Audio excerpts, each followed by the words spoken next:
Now we're heading to a busy community-run outdoor ice rink in mid-Canterbury. Cosmo Kentish Barnes is there with Rink spokesperson Rob Withers. We're 40 kilometres inland from Ashburton in the foothills at Staveley, for an altitude of about 500 metres.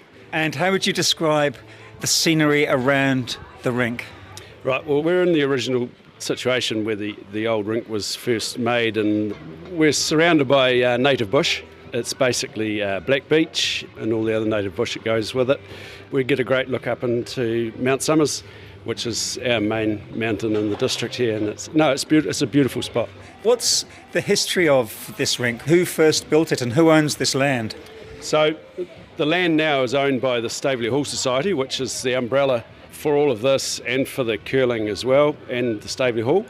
So in 1949, three local guys got together and decided they needed more entertainment in the district than just dances, and so they formed a road. They did it all with tractors. I think there was up to 15 tractors at a time with tractors and trailers, and had a bulldozer here and made a hole and filled it with water. To get to the rink from the car park, one has to cross a stream. Yeah, we need to cross Boyers Stream at the moment, and we just have an old flatbed trailer sitting on a couple of wheels and some heavy steel ramps both sides, which probably is our last year of using that. Now in the middle of the shelter we're standing in, there's a big fire to keep people warm. Yeah, it's a great spot, and the kids love cooking marshmallows, and there's a bit of number 8 wire with a wooden handle on it, and the kids tend to burn most of them, but it's they don't get to do that anywhere else. So no, they do. They love it. And Alan keeps that stoked up and keeps us all warm. Yep. Yeah. First job I do. Light the fire. You've got lots of firewood under the benches around the fire. Must get quite cosy. Yeah, and we're lucky. Our local Lions clubs have donated firewood and on tables and so on out here. So no, we're very, very lucky. Yes. And we are looking at a big upgrade of the original ice rink. Tell me about that. No, we're very excited. So, yeah, don't know what you call it, global warming, whatever you want to call it, climate change.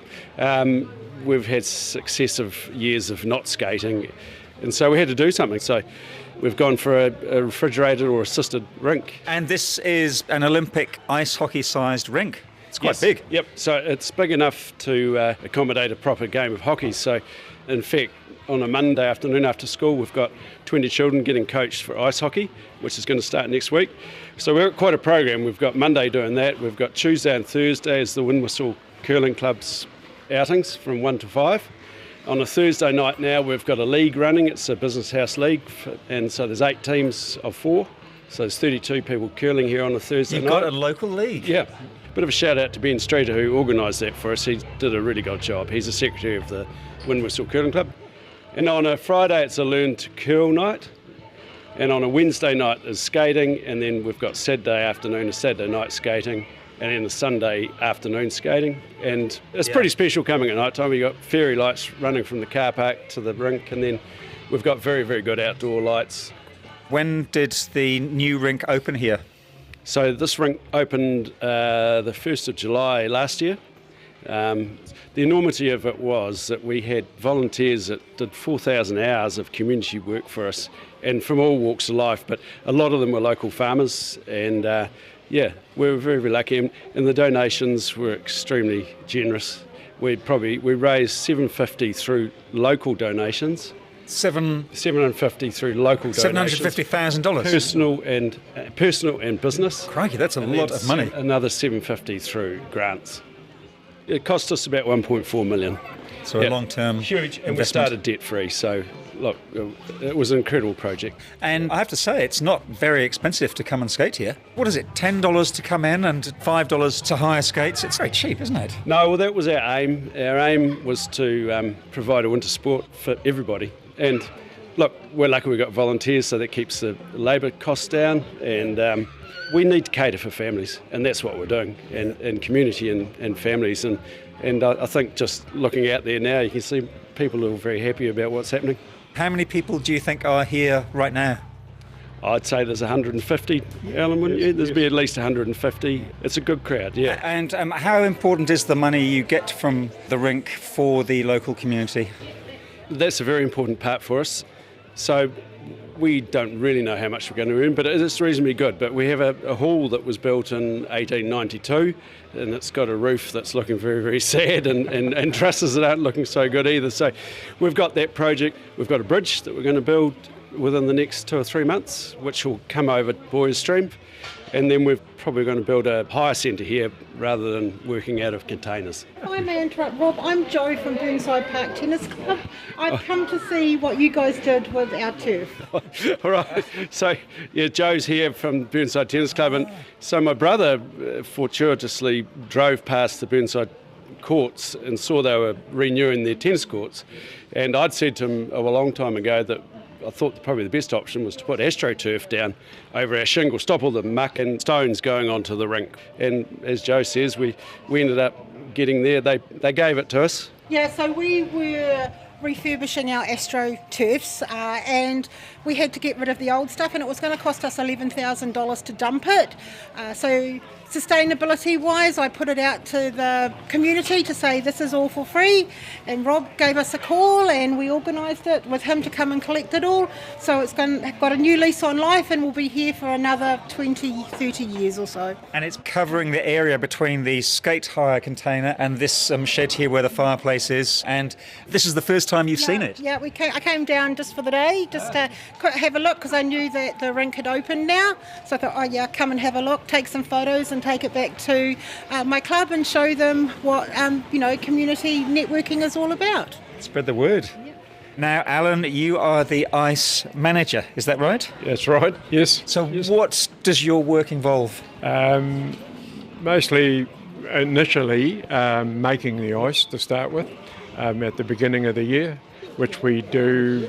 We put on spray water with a hose on the ice every 3 or 4 hours overnight, because night time's the coolest. Yeah. So it works pretty well.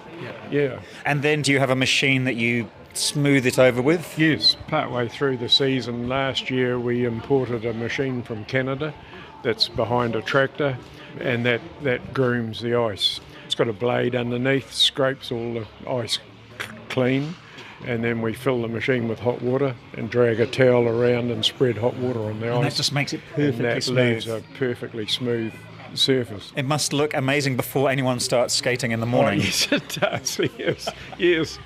Yes.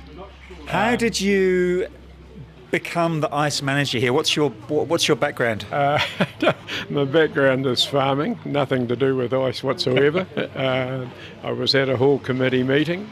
They put the job up and said that we're looking for someone to do it, and I said, I might have a go at that. So that's how we got started, and had a lot of help from not only local people but visiting people that come here to skate. So you're still learning? Oh, definitely, yes. Ice is a pretty tricky thing to work with. Are you still farming? No, I've retired. Yeah. What were you farming? Mostly dry stock farming, and yes. We've got a little block. We're the closest house to the rink, so it's quite handy. Quite handy. So you pop over early in the morning and get things going? Yes, we do. I'm here a couple of hours before we start, and usually 2 hours after we're finished. I groom the ice every night when they've finished. Now, what sort of machinery runs the cooling device?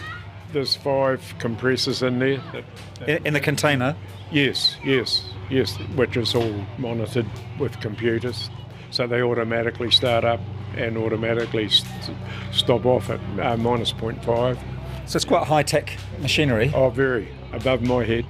There is a skiff of snow on Mount Somers. If it snows down here, will the rink stay open?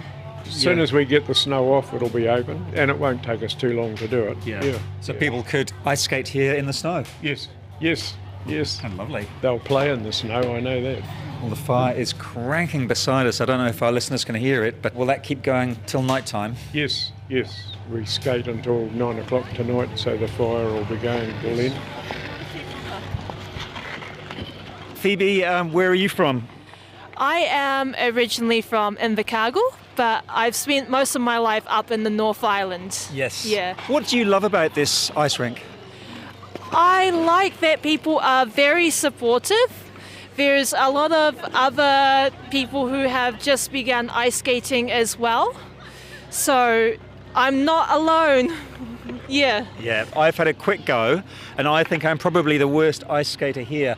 I'm so pleased that I didn't fall over. Right. Yes. Did you have any falls? Not so far, Yeah. luckily. Enjoy the afternoon. We're lucky today because it's a blue sky, but it's starting to get a bit chilly. Yes, it's going to snow soon. Really? Yes, out towards Methven way. What's your background, Rob? I was born in the local district, and my wife and I, Jane, have come back, and it was a while ago now, 1999, 2000, we converted our farm down at Staveley into a dairy farm, and so yeah, we're dairy farming. Yes, and how's that going?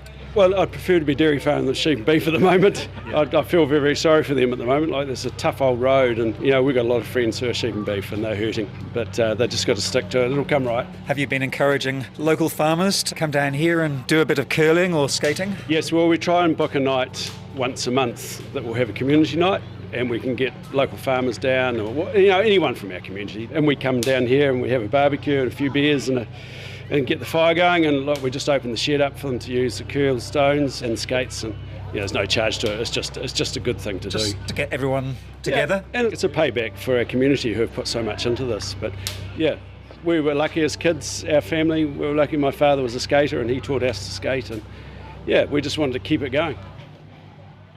Rob Withers at Staveley's community-run ice skating rink.